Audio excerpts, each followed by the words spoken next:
আজকের গল্পে টেবিল রাজা একটি গডেসের প্রেমে পড়ে যায়। তারা দুজন একে অপরকে অনেক ভালোবাসতো, কিন্তু মেয়েটির ভিতরে এক ধরনের স্পিরিচুয়াল স্টোনের পাওয়ার ছিল। তাদের চাংহিয়ন রাজ্যের নিয়ম অনুযায়ী তাকে তাদের রাজ্যের প্রিন্সকে বিয়ে করতে হতো। যদি সেটা না করে তাহলে তাদের রাজ্যের ধ্বংস হয়ে যেত। তাই মেয়েটি তার ভালোবাসার মানুষকে ছেড়ে নিজের ক্ল্যানের মানুষদেরকে বাঁচাতে রাজকুমারকে বিয়ে করতে রাজি হয়ে যায়। তখন সাধারণ ডিমন ছেলেটি তাকে পাওয়ার জন্য প্রিন্সের সঙ্গে মোকাবিলা করতে নিষিদ্ধ পাওয়ার প্র্যাকটিস করে টেবিল রাজা হয়ে যায়। কিন্তু এরপরে মেয়েটি তাকে ঘৃণা করতে শুরু করে। তাদের আপন মানুষগুলোই তাদের হাতে মারা যেতে শুরু করে। ড্রামাটা অনেক বেশি সুন্দর, তাই বেশি বকাবকি না করে চলো পুরোপুরি ড্রামাতে ঢোকা যাক। ড্রামার শুরুতে দেখানো হয় চাংহিয়ন রাজ্যের এক ধরনের কম্পিটিশনে অনুষ্ঠিত হয়েছে। এই কম্পিটিশনে যে জিতবে তাকে ইমর্টাল হওয়ার সুযোগ দেওয়া হবে। তখনই সেই কম্পিটিশনে পার্টিসিপেট করে একটি সুদর্শন ছেলেকে দেখানো হয়। এই ছেলেটির নাম হলো জিউ। সে হলো এই ড্রামার নায়ক, আর সে হলো একটা ডিমন। অপরদিকে ওপরে দাঁড়িয়ে থাকা সুন্দরী মেয়েটির নাম হচ্ছে জিয়াংজি। সে হচ্ছে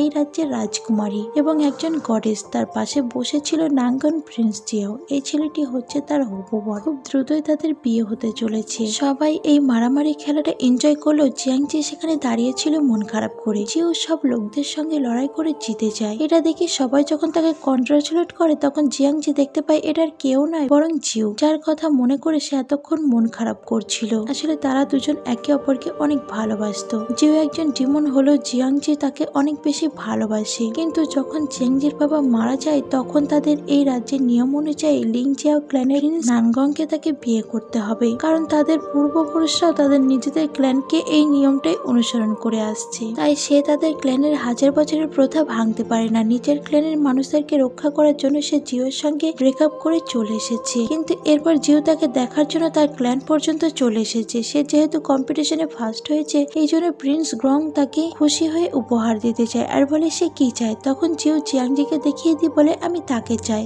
এটা শুনে তো সে ভীষণ রেগে যায়। যে প্রিন্স তাকে একটু আগে পুরস্কৃত করতে চাইছিল এখন তাকে মেরে ফেলতে চায়। তখন সেখানে থাকা তার চাচাতো ভাই তাকে বাঁচানোর চেষ্টা করে, যে এই ক্ল্যানের রাজকুমারের সার্ভেন্ট ছিল, কিন্তু রাজকুমার তার কথাও শোনে না। যখন সে তাকে মারতে যাবে তখন জিয়াংজি রাজকুমারকে বলে ওঠে কিছুদিনের মধ্যে তাদের দুজনের বিয়ে হতে চলেছে, তাই তারা যেন এই ছেলেটিকে সার্ভেন্ট হিসেবে রেখে দেয়। এটা তাদের জন্য আরো বেশি উপকারের হবে। এটা শুনে রাজকুমার তাকে ছেড়ে দেয়। তখন সেখানে থাকা সবাই রাজকুমারকে বাহবা দিতে থাকে।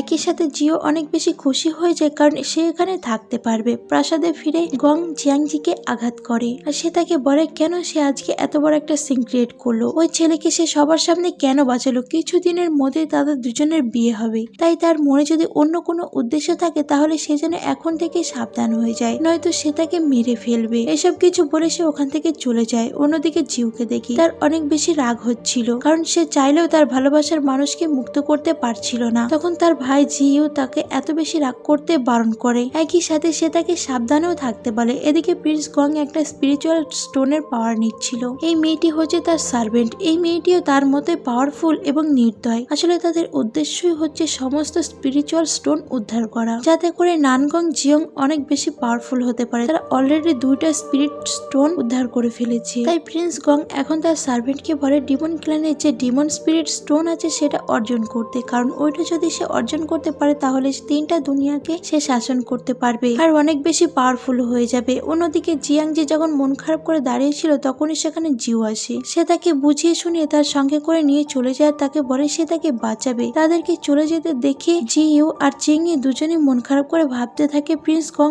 অনেক শক্তিশালী, তারা চাইলেও তার হাত থেকে তারা বাঁচতে পারবে না। কিছুক্ষণ পরে যখন প্রিন্স গং এর সার্ভেন্ট সেখানে চেক করতে আসে জিয়াংজি কোথায়, তখন তার সার্ভেন্ট তাকে এটা দেখে দ্রুত নিজের রূপ চেঞ্জ করে ফেলে। সে সার্ভেন্টের তখন একটু সন্দেহ হচ্ছিল। তখনই সে জিয়াংজির মতো কথা বলে। সে তাকে বলে আমাকে বিরক্ত না করে এখান থেকে চলে যান, আমি এখন রেস্ট নেব। এটা শুনে সেখান থেকে সেই সার্ভেন্ট চলে যায়। সে প্রজাপতির রূপ নিয়ে নেয় আর দ্রুত জিয়াংজিকে খোঁজার জন্য বের হয়ে যায়। এদিকে তারা দুজন ফক্স ক্ল্যানে চলে গিয়েছিল। তারা দুজন এখানে বসে বসে গল্প করছিল। জিয়াংজি তাকে জিজ্ঞাসা করে সে কেন এত রিস্ক নিয়ে তাদের প্রাসাদে গিয়েছে। জিও বলে কারণ আমি তোমাকে ভুলতে পারিনি। আমরা দুজনে যে সুন্দর সময়গুলো কাটিয়েছি আমি কিছুতেই ভুলতে পারছি না। এটা শুনে জিয়াংজির অনেক খারাপ লাগে। এখন তারা দুজন বাহিরে যায়। তারা দুজন এর আগে অনেক ঘুরে বেরিয়েছে, অনেক আনন্দ করেছে, এমনকি জিও তার জন্য সুন্দর জোনাকি পোকাও ধরে দিয়েছে। এই সব কিছু তাদের সুন্দর মুহূর্ত ছিল। জিও এখন এই সমস্ত কিছু মনে করে তাকে বলে যে সে তাকে পছন্দ করে আর সে সারা জীবন তার সঙ্গেই থাকতে চায়। এটা শুনে জিয়াংজি জির অনেক ভালো লাগে। জিও এখন গাছ থেকে সুন্দর একটা চেরি ফুল পেড়ে তার মাথায় পরিয়ে দেয়। তাকে বলে, আমি তোমাকে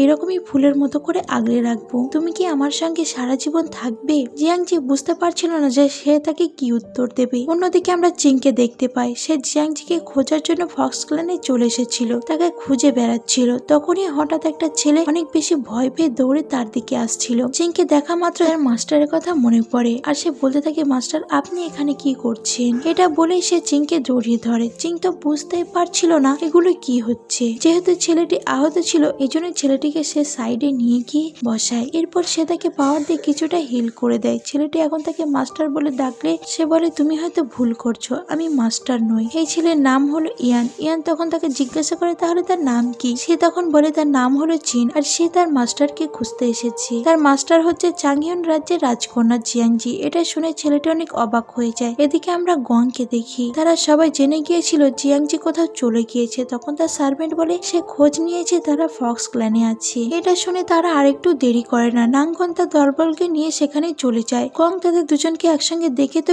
ভীষণ রেগে যায়। সে জিউকে আঘাত করে বাহিরে পাঠিয়ে দেয়। তারা সবাই মিলে এখন জিউকে মারতে শুরু করে। আর গং এই সব কিছুর জন্য জিয়াংজিকে রাগ দেখাচ্ছিল, যার কারণে সে অনেক বেশি কষ্ট পাচ্ছিল। সে কান্না করে বলছিল জিউকে ছেড়ে দিতে। তখন তারা তাকে আরো বেশি আঘাত করতে শুরু করে। গং এখন দরজা বন্ধ করে প্রিন্সেসকে শাসন করে। সে তাকে জিজ্ঞাসা করে ছেলেটি তাকে কোথায় কোথায় স্পর্শ করেছে, এখানে এখানে নাকি এখানে। এইসব কিছুর কারণে জিয়াংজি অনেক কান্না করতে থাকে আর বলতে থাকে, তুমি অনেক বেশি নিষ্ঠুর। গং তাকে বলে, তোমার এত সাহস কিভাবে হলো? কিছুদিন পরে তোমার আর আমার বিয়ে হবে, আর তুমি এখন এইসব রঙ্গতামাশা করে বেড়াচ্ছ। মনে রেখো, এখন থেকে তুমি সারা জীবনের জন্য শুধুই আমার, তুমি আমার কাছে থেকে কোথাও পালাতে পারবে না। জিয়াং তাকে বলে দেয় সে তাকে বিয়ে করতে চায় না। তখন গং তাকে থ্রেট দিয়ে বলে, যদি সে তাকে বিয়ে না করে আর তার কাছে থাকা স্পিরিট স্টোন না দিয়ে দেয়, তাহলে তাদের পুরো ক্ল্যানকে সে ধ্বংস করে দেবে। এটা শুনে সে আর কোনো উপায় না পেয়ে রাজি হয়ে যায়। এখন তারা বাহিরে যায়। গং এবার জিওকে আঘাত করে আর তাকে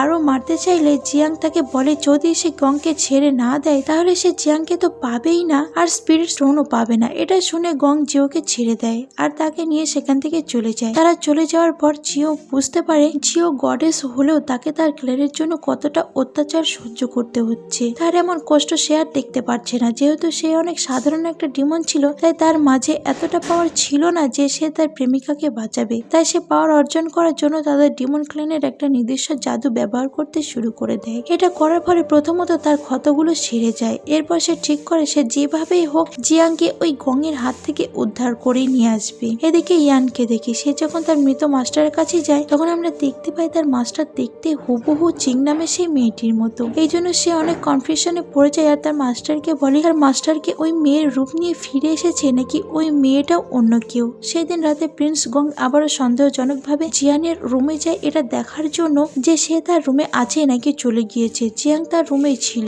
সে এখন প্রিন্সকে দেখে রেগে তাকে বলে, দুদিন পরে যেহেতু তাদের বিয়ে তাই সে একটু রেস্ট করতে চায়, আর তাদের যেহেতু এখনো বিয়ে হয়নি তাই প্রিন্স যেন হুটহাট এইভাবে চলে না আসে। এটা শুনে প্রিন্স আর বেশি কিছু না বলে সেখান থেকে চলে যায়। তখন সে তার সার্ভেন্টের সঙ্গে প্ল্যান করে বাইরে বেরিয়ে যায়। এটা দেখে জিও তাকে যেতে বাধা দেয় আর তাকে বলে, দয়া করে আপনি আবারও পালিয়ে আবার ভাইয়ের কাছে যাবেন না। এমনিতেই প্রিন্স আমার ভাইকে অনেক বেশি আঘাত করেছে, আপনার চক্করে পড়ে সে অনেক বেশি বিপদে পড়তে পারে, আমি আপনাকে রিকোয়েস্ট করছি। জিয়াং তখন তাকে চিন্তা করতে বারণ করার বলে তার নিজস্ব প্ল্যান আছে। এটা বলেই সে একটা বিশাল বড় হলে চলে যায়। সেখানে স্পিরিচুয়াল স্টোন ছিল। সে এখন ওই স্পিরিচুয়াল স্টোন তার জাদুর সাহায্যে নিয়ে নিতে থাকে আর বলতে থাকে, প্রিন্স গং এই স্পিরিচুয়াল স্টোনের যোগ্য নয়। এটা বলে তার স্পিরিচুয়াল পাওয়ার ব্যবহার করে স্টোন নিতে থাকে, কিন্তু পারে না। ততক্ষণে জিউ সেখানে চলে এসেছিল, সেও তাকে হেল্প করে। এখন তারা দুইজনে পাওয়ার ব্যবহার করে সে স্পিরিচুয়াল স্টোনটা নিয়ে নেয়। যেহেতু এই বিষয়টা এখন প্রিন্স জানতে পেরে যাবে, এই জন্য জিয়াং তাকে নিয়ে সেখান থেকে পালাতে শুরু করে। কিছুক্ষণ পরে যখন প্রিন্স সেখানে এসে স্পিরিচুয়াল স্টোন উধাও দেখতে পায় তখন সে তো অনেক রেগে যায়। সবার প্রথমে সে জিওকে সন্দেহ করে আঘাত করে। সে তার লোকদেরকে বলে যেখান থেকেই পারুক না কেন তারা যেন জিও আর জিয়ানকে ধরে নিয়ে আসে। এদিকে আমরা জিয়াং আর জিওকে দেখতে পাই। যেহেতু স্পিরিচুয়াল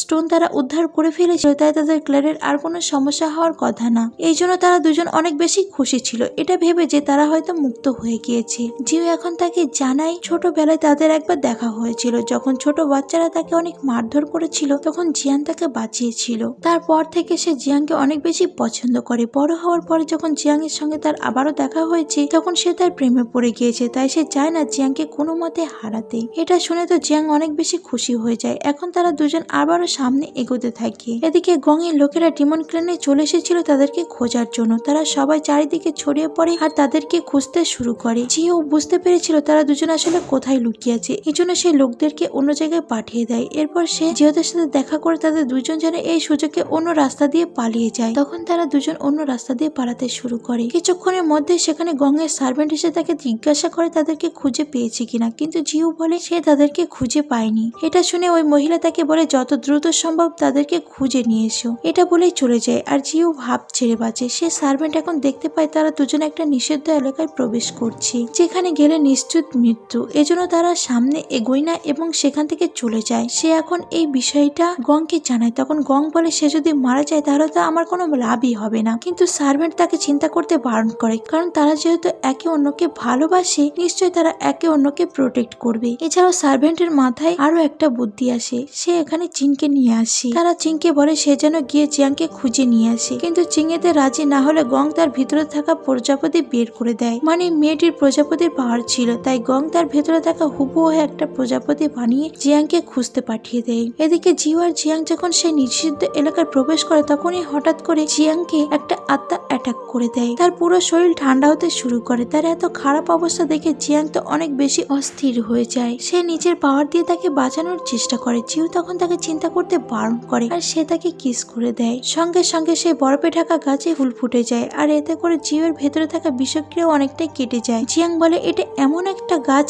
যেটা একমাত্র দুজন ভালোবাসার মানুষের সংস্পর্শে আসলে ফুল ফোটে, তার মানে তারা দুজন একে অন্যকে অনেক ভালোবাসে। জিও এখন এই গাছকে সাক্ষী রেখে তাকে প্রমিস করে বলে সে তাকে সারা জীবন ভালোবাসবে, সব সময় তাকে প্রোটেক্ট করবে। সে জিয়াংকে বিয়ে করতে চায়। জিয়াং কি তাকে বিয়ে করবে? তখন জিয়াংও রাজি হয়ে যায় আর বলে সেও সারা জীবন তার সঙ্গেই থাকতে চায়। তারা এইসব কথা যখন বলছিল তখনই সেখানে চিংয়ের প্রজাপতি চলে আসে। সে তাকে বলে তোমরা দুজন নিষিদ্ধ এলাকায় আছো, দ্রুত এখান থেকে বের হয়ে যাও, নয়তো তোমাদের রাতটা নষ্ট হয়ে যাবে। আর বাইরে যেহেতু গঙের কোনো সৈনিক নেই তাই তোমরা এই সুযোগে অন্য কোথাও পালিয়ে যাও। তার এই কথা শুনে তারা দুজন বাহিরে বেরিয়ে যায় আর বাহিরে এসে দেখতে পায় চিংকে তারা নিজেদের হেফাজতে রেখেছে। একই সাথে গং এবং তার অন্য সমস্ত লোকেরা সেখানে ছিল। এবার যখন জিয়াং বুঝতে পারে যে গং আসলে তাদেরকে ধোকা দিয়েছে, তার ভয় হচ্ছিল। জিয়াং সেখানে সে দেখতে পায় চিং বিপদে আছে। এটা দেখে সে চিংকে নিয়ে ওখান থেকে গায়েব হয়ে যায়। জিও এখন গং এর সঙ্গে লড়াই করার চেষ্টা করলে সে তাকে আঘাত করে, কারণ গং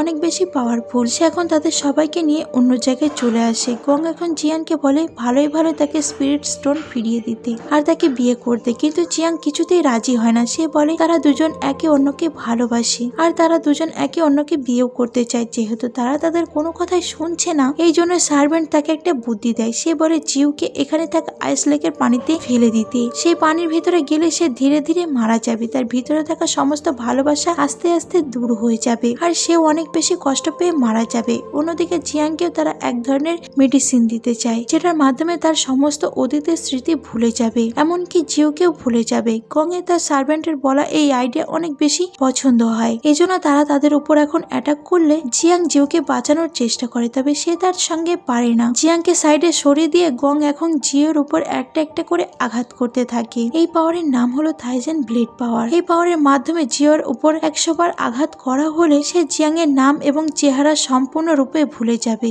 এখন সে তাকে আঘাত করতে শুরু করলে জিও নিজেকে প্রোটেক্ট করার চেষ্টা করে, কিন্তু পারে না। ওখানে তার জ্ঞান হারিয়ে যায়। এটা দেখে জিয়াং কান্না করতে শুরু করে। সে চেষ্টা করে তাকে বাঁচানোর, নিজের পাওয়ার দিয়ে তাকে জ্ঞান ফিরিয়ে নিয়ে আসার চেষ্টা করে, কিন্তু গং জিওকে আঘাত করে সেখান থাকা আইস লেকে ফেলে দেয়। এই আইস লেকে পড়ে যাওয়ার পর তাকে আর কেউ বাঁচাতে পারবে না। এটা দেখে তার ভাই জি এমনকি জিয়াং দুজনে ভীষণ কান্না করতে শুরু করে, কিন্তু গং তাদের সবাইকে নিয়ে সেখান থেকে চলে যায় আর জিও সেই আইস লেকের ভিতরেই গভীরে তলিয়ে যেতে থাকে। এখানেই আজকের এপিসোডটা শেষ হয়ে যায়। তো বন্ধুরা, এই দুঃখজনক ঘটনার ড্রামাটা তোমাদের কাছে কেমন লেগেছে সেটা কিন্তু তোমরা জানাতে কিন্তু একদমই ভুলো না। আর পরের পার্টটা দেখার জন্য তোমরা অবশ্যই কিন্তু চ্যানেলটাকে সাবস্ক্রাইব করে রেখো। আর যদি তোমাদের কাছে এই ড্রামাটা সত্যি ভালো লেগে থাকে তাহলে লাইক শেয়ার কমেন্ট করতে কিন্তু একদমই ভুলো না। আর দেখা হবে পরবর্তী পর্ব নিয়ে। ততক্ষণের জন্য সকলে ভালো থেকো, সুস্থ থেকো। Thank you for watching.